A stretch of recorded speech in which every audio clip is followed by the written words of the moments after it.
Good morning all of you. Previous जो class आई थी उसके अंदर हमने कुछ एग्जाम्पल और क्वेश्चन किए थे। आज हम नेक्स्ट क्वेश्चन की तरफ बढ़ रहे हैं यहाँ से। तो फर्स्ट सी एक्सरसाइज चल रही है हमारी, फर्स्ट सी, और उसके अंदर हम क्वेश्चन नंबर 4 लिखा है। ठीक है, अब क्वेश्चन नंबर 4 में क्या कह रखा है वो देखो। क्वेश्चन नंबर 4 में कह रहा है कि if A particle moves in A such way, if A particle moves in A such way that its radial and transverse velocities are always equal, then find the equation of path. If in addition the angular velocities of the particle is constant, then explain about radial and transverse acceleration. कुछ समझ में आएगा क्या कह रहा है? देखो ये कहने जा रहा है कि ए पार्टिकल मूव्स इन सच ए वे, मतलब एक कण है वो क्या कर रहा है, वक्र के अनुदिश गतिमान है। यहाँ से एक पार्टिकल है वो मूव्स कर रहा है यहाँ से कोई भी कर्व के अनुदिश, और फिर radial and transverse velocities are always equal. अगर उस पार्टिकल के वो उस कर्व के या वो वक्र के अनुदिश क्या हो रहा है, मूव कर रहा है, गति कर रहा है, तो उसका एरिया व अनुप्रस्थ वेग रेडियल एंड ट्रांसवर्स वेलोसिटीज क्या रहेंगी, इक्वल रहें, मतलब बराबर रहें। पहली कंडीशन तो ये दे रहा है एरिया वेग और अनुप्रस्थ वेग क्या है, इक्वल है, रेडियल एंड ट्रांसवर्स वेलोसिटीज क्या है, इक्वल है। तब हमें क्या निकालना है, then find the equation of path, मतलब कण के पथ का समीकरण हमें निकालना है। ऐसे हो गया फर्स्ट कंडीशन के अंदर क्लियर। कण के पथ का समीकरण कब निकालेंगे, जब एक कण है वो वक्र के अनुदिश गतिमान है और उसका एरिया और अनुप्रस्थ वेग क्या है, बराबर है। यहाँ से फिर हमें निकालना है if in addition the angular velocity of the particle is constant, मतलब इस पार्टिकल की जो एंगुलर वेलोसिटी क्या होती है, किसे डिनोट करते हैं, थीटा डॉट। एंगुलर वेलोसिटी क्या होती है भाई, थीटा डॉट, उसको किसके इक्वल लिखते हैं, ओमेगा इक्वल लिखते हैं। वो कैसी दे रखी है आपको, कांस्टेंट दे रखी है। यदि कोणीय वेग अगर अचर रहे, एंगुलर वेलोसिटी कैसी है, पार्टिकल कांस्टेंट है, तब हमें एक्सप्लेन करना है रेडियल एंड ट्रांसवर्स एसिलरेशन के बारे में।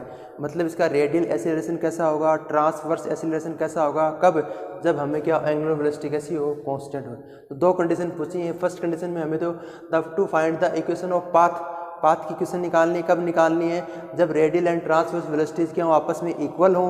और सेकंड कंडीशन के हमें क्या निकालना है, रेडियल एंड ट्रांसवर्स की एसिलरेशन की एक्सप्लेन करना है। मतलब ये कहना चाह रहा है कि एक कण है वो वक्र के अनुदिश गतिमान है, ठीक है, उसके अंदर एरिया वेग और अनुप्रस्थ वेग दोनों क्या हैं, बराबर हैं। तब हमें कण के पथ का समीकरण ज्ञात करो।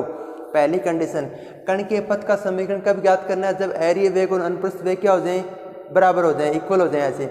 दूसरी कंडीशन में कह रहा है यदि कोणीय वेग अचर है W, तब हमें व्याख्या करनी है अनुप्रस्थ एरिया और अनुप्रस्थ त्वरण की। भाई एरिया त्वरण क्या आएगा और अनुप्रस्थ त्वरण क्या आएगा। ऐसे क्वेश्चन समझ में आ गया। देखो सॉल्यूशन करते हैं इसका। इसके अंदर देखो आपको फर्स्ट कंडीशन दे रखी है कि रेडियल एंड ट्रांसवर्स वेलोसिटीज क्या है, इक्वल है, एरिया वेग और अनुप्रस्थ वेग। तो we know that r dot is equal to r theta dot. जानते हैं भाई, दे रखा है ये वी नो दैट, हम जानते हैं r dot is equal to r. ये क्या हो गया, एरिया वेग, ये क्या हो गया, अनुप्रस्थ वेग, दोनों क्या है, इक्वल हैं, radial and transverse velocities equal है। इसको मैं क्या लिख सकता हूँ, d r upon D T is equal to r d theta upon D t. हो गया ऐसे। भाई एरिया वेग और अनुप्रस्थ वेग बराबर दे रखे हैं, तब हमें कण के पथ का समीकरण निकालना है। द इक्वेशन ऑफ पाथ क्या है कि वो जब हम फाइंड आउट करें तब हमें पता चलेगा कि क्या आ रही है, समान कोणिक सर्पिल आ रही है, इक्विएंगुलर स्पाइरल आ रहा है, क्या आ रहा है। तो देखो इसको सोल्व करेंगे तो कितना हो जाएगा, आर को इधर ले आएंगे तो ये हो जाएगा d r upon r is equal to कितना हो गया, डी थीटा।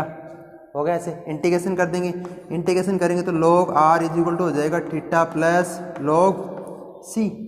इंटीग्रेशन कर दिया मैंने, on integration we get log r is equal to theta plus log c। तो इसको इधर लेके आएंगे तो ये क्या बन जाएगा, log r minus log c is equal to theta. और ये क्या फॉर्मूला बना लेगा, log r upon c is equal to theta. r upon c is equal to कितना आ जाएगा, e की power theta, r is equal to कितना आ गया, c की पावर थीटा, जो कि समान कोणिक सर्पिल का समीकरण है। Which equation of which equation of equiangular spiral, ठीक है, ये आ गया, जो कि समान कोणिक सर्पिल का समीकरण है। अर्थात हमारे पास में कण का पथ है वो कैसा होगा, समान कोणिक सर्पिल होगा, ये हमें निकाल लिया। तो find out the equation of path कैसा हो जाएगा, इक्विएंगुलर स्पाइरल हो जाएगा ऐसे। ये r is equal to C की power theta, r is equal to A की पावर एम थीटा। आप फर्स्ट ईयर में पढ़िए आए करो ट्रेसिंग में, बार बार बता रहा हूँ, उसके अंदर m की वैल्यू हमने अलग अलग ली थी, सॉरी थीटा की 0 डिग्री 30 डिग्री उसके अकाउंट में बनाया था, उसका डायग्राम इस प्रकार से बना था, देखो मैंने बताया था पहले, ये डायग्राम होता है यहाँ से किसका, समान कोणिक सर्पिल का, इक्विएंगुलर स्पाइरल का ऐसे, ठीक है। तो मतलब जो पाथ है कण का है, जो समीकरण है वो कैसा होगा, समान कोणिक सर्पिल होगा। कण का समीकरण कब होगा, जब हमारे पास में एरिया वेग और अनुप्रस्थ वेग क्या आ जाए, इक्वल आ जाए, मतलब रेडियल एंड ट्रांसवर्स वेलोसिटीज क्या हो जाए, इक्वल हो जाए। उस कंडीशन में इसका इक्वेशन आएगी वो ये आएगी, r is equal to C की power theta. First condition proof हो गया यहाँ से। फिर ये कह रहा है कि अगर इसका कोणीय वेग अचर है तब एरिया और अनुप्रस्थ त्वरण की व्याख्या करनी है, मतलब इसकी एंगुलर वेलोसिटी कांस्टेंट है, तब हमें ये बताना है कि रेडियल एंड ट्रांसवर्स एक्सीलरेशन क्या होंगे, उसमें क्या इफेक्ट पड़ेगा वो हमें दिखाना है ऐसे। देखो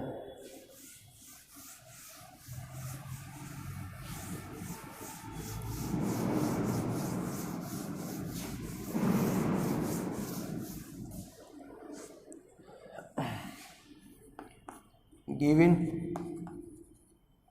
D theta upon D T is equal to डब्लू, ये दिया हुआ अपने को, मतलब एंगुलर वेलोसिटी कितनी दे रखी है, डब्लू दे रखी है, और इसे किसे डिनोट करते हैं, ओमेगा थीटा डॉट से, d theta upon D T is equal to omega, और इज इक्वल टू कितना होता है थीटा डॉट, इसकी वैल्यू इसकी इक्वल होती है ऐसे। अब हमें निकालना है रेडियल एंड ट्रांसवर्स एक्सीलरेशन, एरिया और अनुप्रस्थ त्वरण की हमें व्याख्या करनी है ऐसे। तो देखो एरिया त्वरण क्या होता है भाई,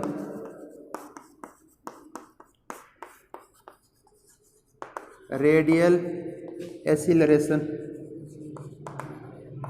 क्या होता है, r double dot minus r theta dot का होल स्क्वायर, यही तो फॉर्मूला होता है रेडियल एक्सीलरेशन का। r क्या आया था आपके पास में, c की पावर थीटा, यही तो आया था r क्या आया था आपके पास में, c की पावर थीटा आया था। देखो अगर मैं इसका r डॉट निकालूंगा तो कितना आएगा भाई, c e की पावर थीटा, और थीटा कितना हो जाएगा थीटा डॉट, अर्थात ये वापस क्या पुट कर देंगे, r और थीटा डॉट की वैल्यू कितनी दे रखी है, ओमेगा, तो ये हो जाएगा ओमेगा r, हो गया ऐसे r डॉट क्लियर। अब मैं क्या निकाल रहा हूँ, हमें क्या चाहिए, r डबल डॉट चाहिए यहाँ से, तो r डबल डॉट की वैल्यू निकाल लेते हैं। तो देखो r डबल डॉट की वैल्यू निकालेंगे तो कितनी आ जाएगी, ओमेगा r डॉट और r डबल डॉट हो जाएगा ऐसे, ओमेगा r डॉट की वैल्यू वापस पुट कर दूंगा तो ओमेगा स्क्वायर r, ये आ जाएगा ऐसे। इसका किया r डॉट टी के स्पेट में, तो देखो c की पावर थीटा डॉट आ गया, इसको मैंने डब्लू ओमेगा पुट कर दिया, और ये किया वापस वैल्यू पुट कर दी r। इसका करेंगे तो ओमेगा ऐसा कैसा, और r का कितना हो जाएगा r डॉट, और r डॉट की वैल्यू वापस देखो ओमेगा r है तो ओमेगा स्क्वायर r बन जाएगा ऐसे, ठीक है। अब इसके अंदर देखो एरिया त्वरण कितना आ जाएगा, r डबल डॉट की वैल्यू कितनी है, omega square r minus r, और थीटा डॉट की वैल्यू कितनी दे रखी है, ओमेगा, तो ये क्या बन जाएगा ओमेगा स्क्वायर r, मतलब इसका एरिया त्वरण कितना हो गया, 0 हो गया। एक्सप्लेन कर दिया मैंने रेडियल एक्सीलरेशन के बारे में, और वो कितना आएगा 0 आएगा ऐसे, ठीक है। कब, जब हमें D theta upon D T is equal to omega दे रखा और वो कैसा हो, तो उसकी वैल्यू कितनी दे रखी है थीटा डॉट यहाँ से। अब हमें क्या निकालना है, ट्रांसवर्स एक्सीलरेशन निकालना है, अनुप्रस्थ त्वरण क्या आएगा वो देखो।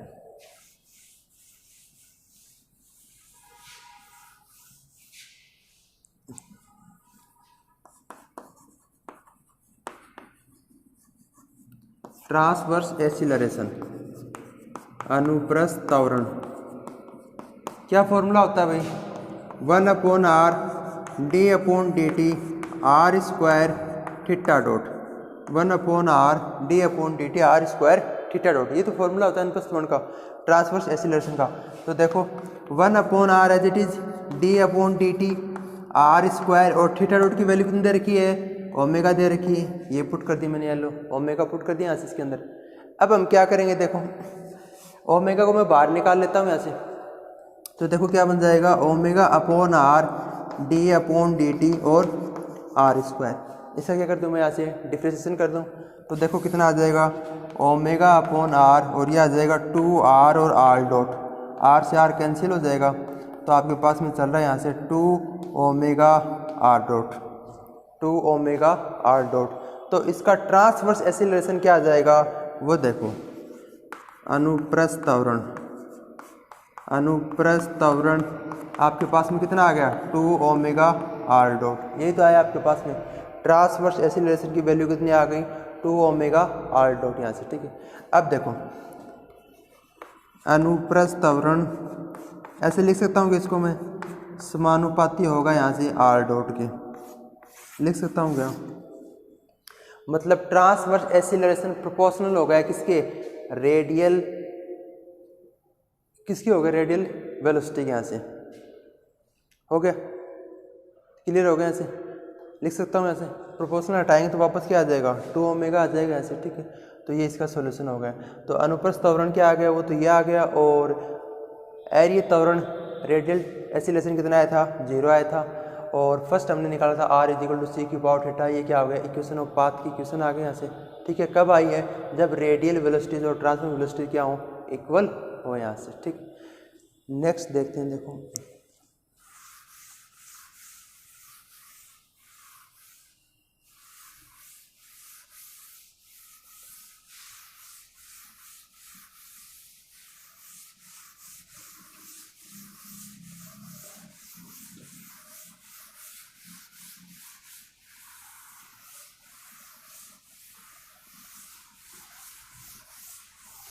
सारे इजी क्वेश्चन है, एग्जाम्पल है।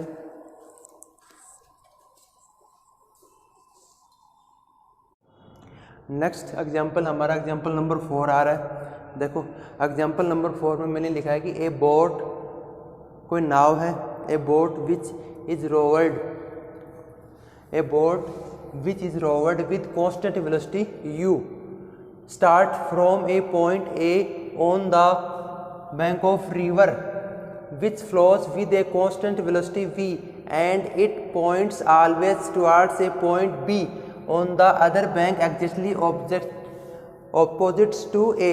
Find the equation of the path of the boat and so that if v बराबर u the path is a parabola। ये दे रखा है यहाँ से, ठीक है। ये कह रहा है कि सबसे पहले देखो मैं इस क्वेश्चन को समझना अच्छे तरीके से, क्या कह रहा है, थोड़ा सा बड़ा क्वेश्चन है और सॉल्यूशन इसका बहुत छोटा है यहाँ से, ठीक। देखो ये कह रहा है कि ए बोट है विच इज रोवर्ड, या बोट एक मतलब एक प्रकार से क्या हो रही है, रोवर्ड हो रही है, गोन आगे की तरफ जा रही है, कांस्टेंट वेलोसिटी u, और उस बोट की वेलोसिटी कितनी है यहाँ से u है। Start from a point A से क्या हो रही है, स्टार्ट हो रही है from point A on the bank of a river which flows और with a constant velocity v, मतलब जो रिवर जो बह रही है कांस्टेंट वेलोसिटी, कितनी कांस्टेंट वेलोसिटी से रिवर फ्लोज हो रही है v, उसकी वेलोसिटी कितनी दे रखी है आपको v दे रखी है यहाँ से, ठीक है। And it points always toward a point b on the other bank exactly opposite to a, मतलब जब हम नाव जो इस पॉइंट ए से स्टार्ट हो रही है और उसके ऑपोजिट डायरेक्शन में कौन सा पॉइंट दे रखा है, b दे रखा है, वहाँ तक हमें जाना है, ठीक है। तब हमें ये निकालना है कि find the equation of path of the boat, मतलब नाव के पथ का समीकरण क्या होगा।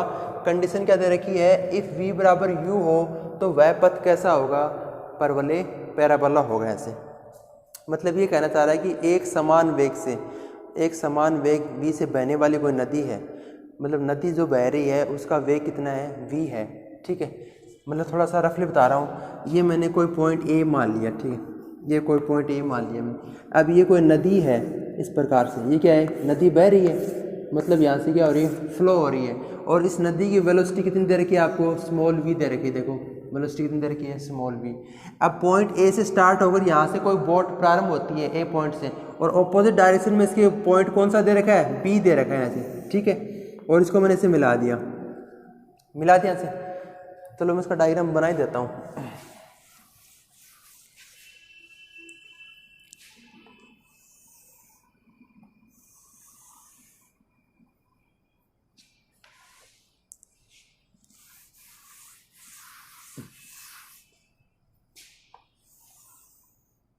दिखाई दे रहा है यहाँ से,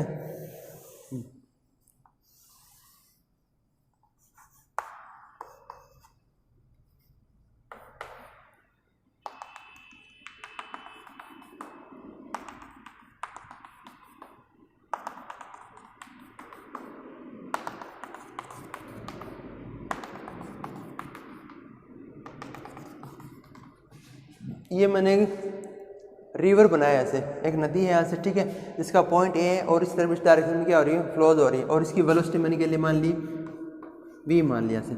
अब एक नाव है, एक बोट है, वो पॉइंट ए से स्टार्ट हो रही है, ठीक है, इस डायग्राम से आप क्वेश्चन की लैंग्वेज समझ जाओगे। पॉइंट ए से स्टार्ट हो रही है, कहाँ के जा रही है, पॉइंट बी की ओर जा रही है, ठीक है, ये इसकी ऑपोजिट डायरेक्शन में। अब बोट यहाँ से तो स्टार्ट हो रही है, परंतु नदी का फ्लोर यहाँ से वे क्या और इस प्रकार हो रहा है, तो बोट है, ये तो है नहीं कि नाव है वो इस डायरेक्शन में सीधी जाएगी, नाव का भी वेग है, नाव की वेलोसिटी कितनी दे रखी है, यू दे रखी है आपको बोट की वेलोसिटी, और जो रिवर है उसकी वेलोसिटी कितनी है, वी है।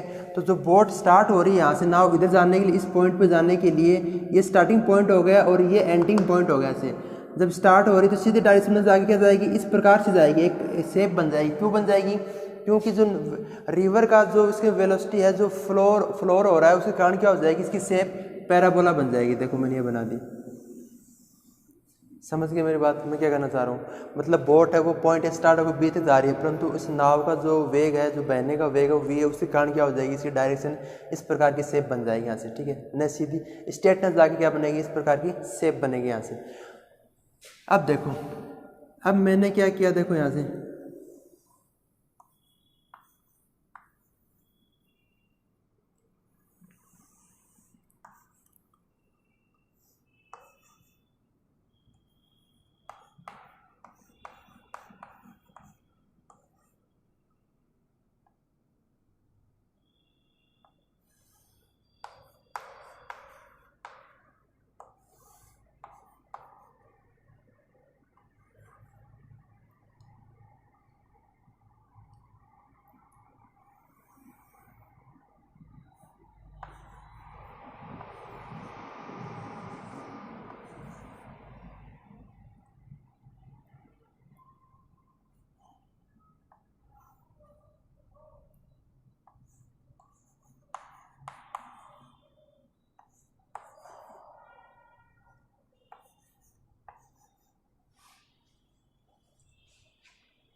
ये डायग्राम बन गया इसके से। अब इस डायग्राम को समझना, आपको डायग्राम समझ में आ गया, क्वेश्चन कंप्लीट हो गया। ऐसे क्वेश्चन का ऐसा सॉल्यूशन कंप्लीट हो गया। देखो ये पॉइंट ए है, ठीक है, ये पॉइंट ए है, यहाँ से कोई बोट प्रारंभ हो रही है, स्टार्ट, ठीक है, और जो रिवर है वो इस प्रकार बह रही है यहाँ से, इसकी डायरेक्शन क्या है, नदी यहाँ से इस प्रकार बह, और उसकी वेलोसिटी कितनी दे रखी है, वी दे रखी है। तो जो पॉइंट ए से बोट चलना प्रारंभ होती है वो इस प्रकार न जाके क्या बनेगी, उसकी शेप इस प्रकार बनेगी। क्यों बनेगी, उस रिवर के प्रभाव, मतलब बहने की जो दिशा है उसके कारण उसका भी कुछ न कुछ वेग लगेगा उसको, मतलब जो बोट चलेगी उस पर दो वेग लगेंगे। एक तो बोट का स्वयं का वेग होगा, वो कितना दे रखा है आपको, यू दे रखा है, और नदी रिवर का वेग कितना, वेलोसिटी कितनी है, वी दे रखी है यहाँ से। तो इसकी शेप सीधी न जाके क्या बनेगी, इस प्रकार से पैराबोला बनेगी, ठीक है। अब ये पॉइंट बी क्या है, इसको हम पोल मानेंगे, ध्रुव है जो एंड इसके अंदर, जैसे ये तो स्टार्ट पॉइंट है, ये क्या हो गया, स्टार्ट पॉइंट, और ये क्या हो गया, पॉइंट बी, इसको मैंने क्या मान लिया, पोल मान लिया। अब पोल मान लिया तो मैंने यहाँ किसी टाइम टी के ऊपर मैं यहाँ पी पे हूँ, ठीक है, जिसकी डिस्टेंस की पोजीशन ऑफ वेक्टर कितना है, आर और थीटा। ये तो डिस्टेंस कितनी होगी, आर होगी, एंगल कितना बना रही है, थीटा बना रही है। अब पॉइंट पी के ऊपर इसके आगे वाली जो डायरेक्शन होती है वो कौन सी होती है भाई, एरिया दिशा होती है, रेडिकल डायरेक्शन होती है, उसमें एरिया वे कितना आ गया, आर थीटा डॉट आ गया। और इसकी एक लंबवत होती है, वो कौन सा होता है, ट्रांसवर्स डायरेक्शन, मतलब अनुप्रस्थ दिशा में कौन सा वेग लगेगा, अनुप्रस्थ वेग, और वो कितना होता है, आर थीटा डॉट, यहाँ से कितना हो गया, आर थीटा डॉट हो गया, ठीक है।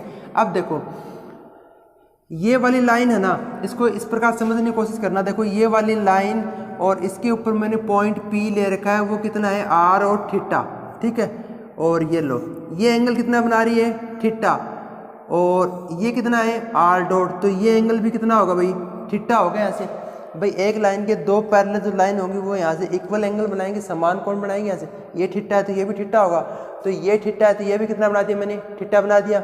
मैंने इस पॉइंट पी से एक वाई एक्स के पैरेलल किया, एक लाइन ड्रॉ कर दी, तो ये एंगल भी थीटा और ये भी एंगल कितना हो गया, थीटा हो गया ऐसे। अब देखो ये कौन सा वेग है, एरिया वेग है, रेडियल वेलोसिटी है, इसके मतलब परपेंडिकुलर कौन सा हो गया, ट्रांसवर्स वेलोसिटी हो जाएगी यहाँ से, अनुप्रस्थ वेग। ये आपस में क्या है भाई, 90 डिग्री है ना, 90 डिग्री, और इन दोनों एरिया वेग और अनुप्रस्थ वेग का जो परिणामी वेग होगा वो क्या होगा, यहाँ होगा परिणामी वेग, ठीक है। ये वेग वी है। अब मैं क्या कर रहा हूँ कि ये दोनों आपस में भी क्या है 90 डिग्री पे है और ये भी 90 डिग्री पे है। अगर मान लो ये एंगल 90 थीटा है तो ये वाला एंगल कितना आएगा, ये पूरा कितना है, इस लाइन की बात कर रहा हूँ, इसकी और इसकी, ये पूरा 90 है, ये थीटा है, तो कितना बच गया 90 माइनस थीटा बच गया ऐसे। तो कितना आ गया 90 माइनस थीटा, 90 माइनस थीटा। हो गया क्लियर यहाँ से। अब देखो ये वाला एंगल कितना आएगा वो देखो। अब मैं बात कर रहा हूँ इस लाइन की और इस लाइन की, ये आपस में 90 डिग्री पे है, तो ये 90 माइनस थीटा है, तो 90 में से माइनस करेंगे तो ये वापस कितना बच जाएगा, थीटा ही तो बचेगा भाई। 90 माइनस 90 प्लस थीटा कैंसिल हो, कितना बच जाएगा, थीटा बच जाएगा, तो वापस थीटा आ गया ऐसे। तो देखो ये एंगल कितना आ गया, वापस थीटा आ गया। हो गया क्लियर यहाँ से, मतलब डायग्राम समझ में आ गया। मैंने इसके एंगल कैसे बनाए हैं वो आपको समझ में आने चाहिए बस।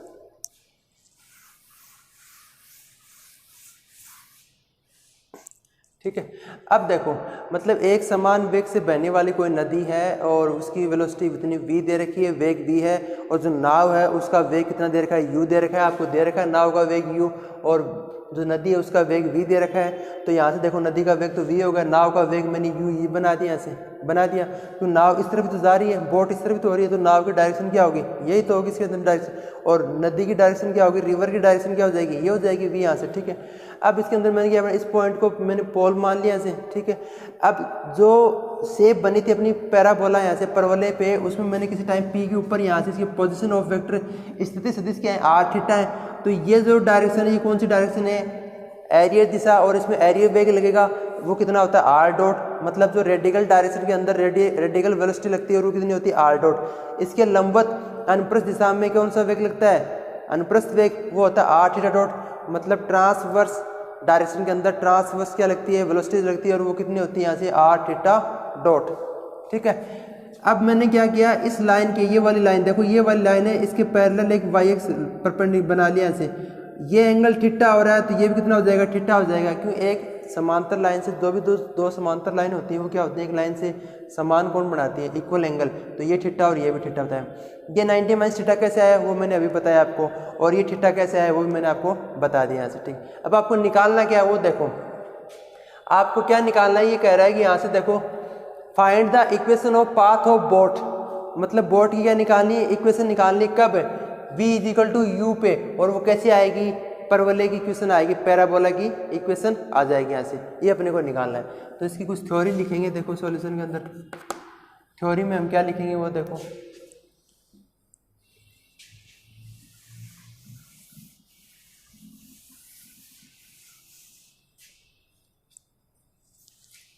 मान लो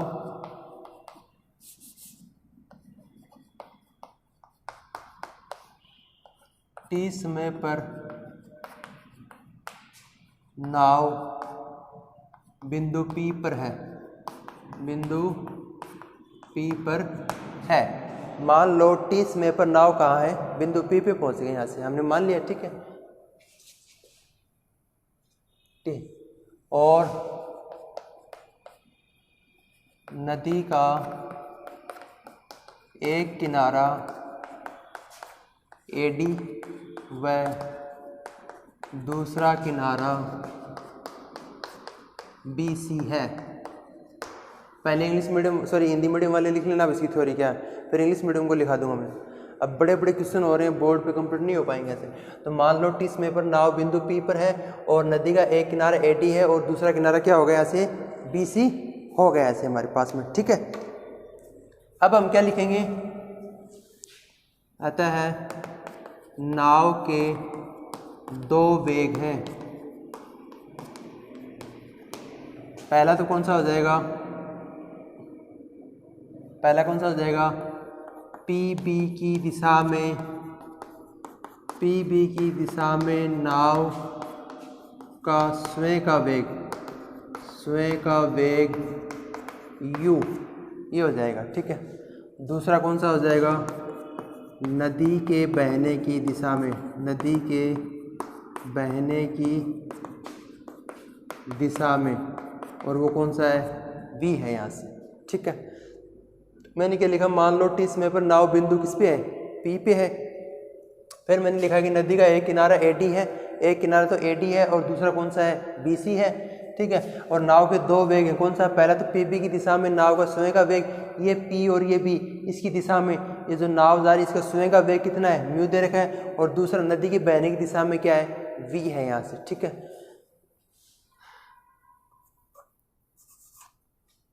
अतः वेगों, एरिये तथा अनुप्रस्थ दिशा में वेगों को एरिये तथा अनुप्रस्थ दिशा में वियोजित करने पर ये इसकी थ्योरी आएगी। बस इससे ज़्यादा कुछ नहीं लिखना है इसके अंदर, इतना ही लिखना है अपने को। भाई जो वेग हैं, कौन कौन से वेग लग रहे हैं, यू भी लग रहा है और वी भी लिख रहा है, यू और वी। तो मैंने लिखा वेगों को एरिये तथा अनुप्रस्थ दिशा में वियोजित करने पर, यू और वी को एरिये दिशा और अनुप्रस्थ दिशा में हम क्या करेंगे, वियोजित करेंगे। On dividing the radial and transverse velocities in the direction. हो गया क्लियर यहाँ तक? लिख लिया हिंदी मीडियम वालों ने, अब हम इंग्लिश मीडियम की लिखते हैं। देखो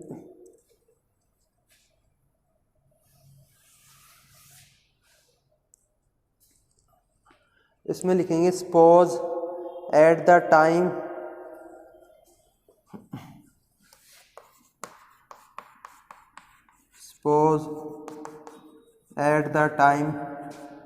the boat is on the point P. Suppose at the time the boat is on the point P of one side of the river AD and other side BC. The boat has two velocities, ठीक है। मतलब suppose at the time the boat is on the point P, ठीक है। Point किसके ऊपर है, P पे है। और one side of the river AD, मतलब रिवर का एक साइड कौन सा है, AD है, और अदर साइड कौन सी है, BC। The boat has two velocities, boat पे कितनी वेलोसिटीज लग रही हैं, टू वेलोसिटीज लग रही हैं। फर्स्ट कौन सी लग रही है, float on velocity u in the direction of PB। Float on velocity u velocity लग रही है और इन द डायरेक्शन ऑफ PB। और सेकंड क्या आ जाएगी, velocity v in the direction of flow of river, मतलब रिवर की फ्लो के डायरेक्शन में कितनी आ जाएगी, v आ जाएगी यहाँ से, ठीक है, v आ जाएगी। ये इसकी थ्योरी यहाँ से कंप्लीट हो गई theory. Suppose at the time the boat is on the point P और one side of the river AD and other side क्या होगी, BC हो गया इसकी। और the boat has two velocities, first लग रही है float on velocity u in the direction of PB की डायरेक्शन के अंदर, और दूसरी वेलोसिटी v है वो in the direction of flow of river की डायरेक्शन में यहाँ से, ठीक है। कंप्लीट होगी इसकी थ्योरी। अब हमें निकालना क्या है, the boat of path of equation if v is equal to u, और वो कैसे आएगी, परवलय आएगी, पैराबोला आएगी यहाँ से, ठीक है। तो देखो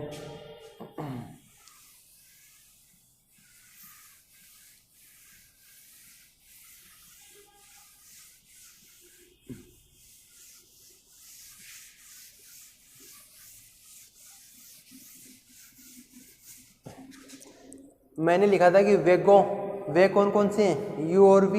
इसको मैंने एरिया डायरेक्शन और अनुप्रस्थ डायरेक्शन के अंदर क्या कर रहे हैं, विभाजित कर रहे हैं। तो ऑन डिवाइडिंग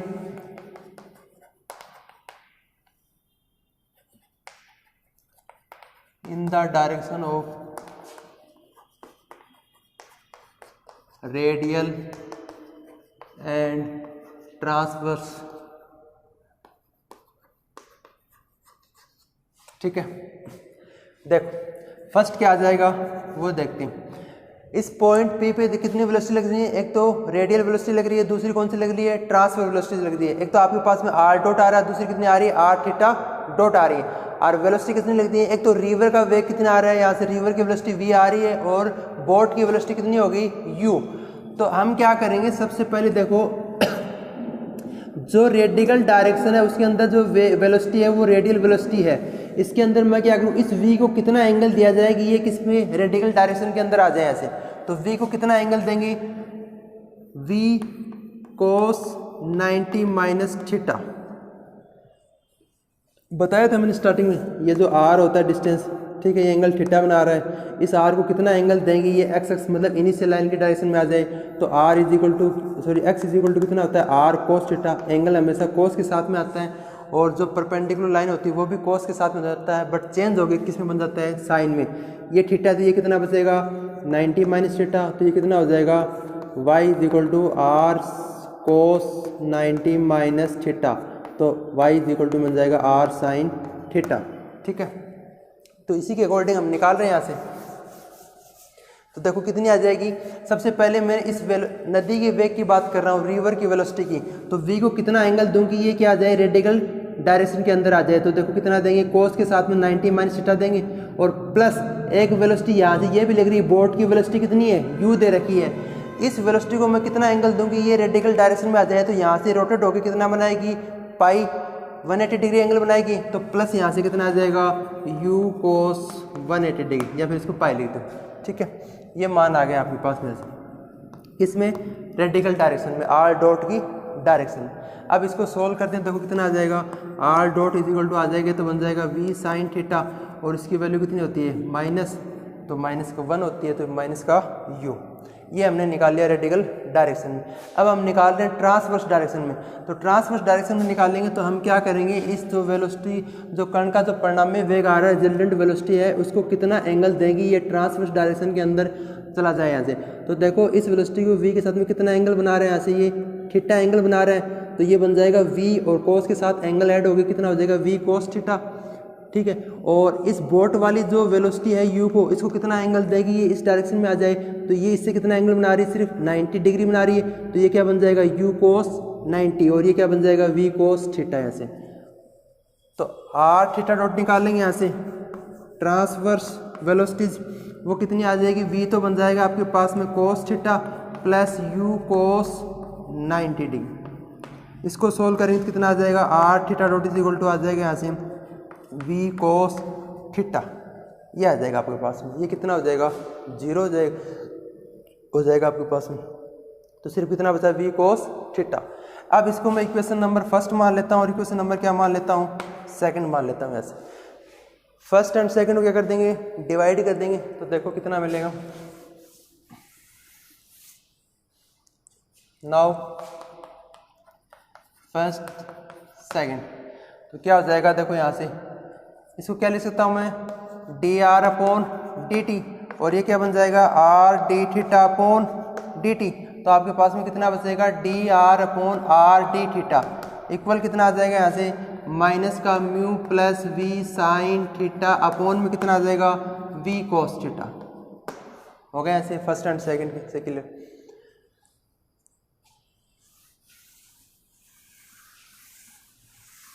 अब इसको सोल्व करते हैं। अपने को ये निकालना है कि बोट का जो इक्वेशन आएगा वो कैसा आएगा। अपने को एक कंडीशन दे रखी है कि इफ़ v या u is equal to v ले लें, उस कंडीशन के अंदर जो बोट की जो इक्वेशन आएगी वो कैसी आएगी, पैराबोला आ जाएगी यहाँ से, मतलब परवलय की समीकरण बनेगी पैराबोला, ठीक है। इसके आगे इसको सोल्व करेंगे, वो नेक्स्ट क्लास के अंदर करेंगे। क्यों करेंगे, क्योंकि अभी मतलब टाइम की शॉर्टेज है। तो इसके आगे अगर आप कोशिश करते हो तो इसको सोल्व करने की कोशिश करना, अगर नहीं हो सकता तो मैं नेक्स्ट क्लास के अंदर आपको बता दूंगा, डिस्कस कर दूंगा, ठीक है।